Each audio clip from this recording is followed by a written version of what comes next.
Kwa heri mwaka 2025, mwaka ambao utabaki mioyoni mwetu, mwaka ambao umetufundisha mambo mengi sana. Hujatuacha kama tulivyokuwa. Kadiri siku zilivyokuwa zinaenda, ukimya uliongezeka. Tulitulia si kwa sababu mambo yetu yalienda sawa, bali kwa sababu mambo mengi yalikuwa gizani na yalifunuliwa.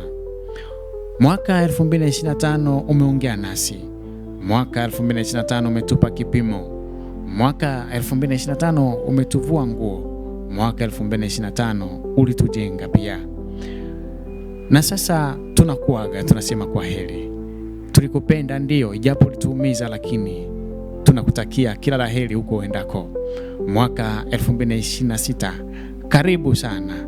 Tunatumaini kwamba hautakuwa mwaka wa maumivu kama mwaka ambao umepita. Utakuwa rafiki kwetu. Twende tukapambane kwa ajili ya maisha yetu. Tubebe hekima zaidi ya miaka yote. Tuache kukumbuka uchungu, tuwe na maono ya kweli. Karibu mwaka 2026. Tunakupenda ila usituumize.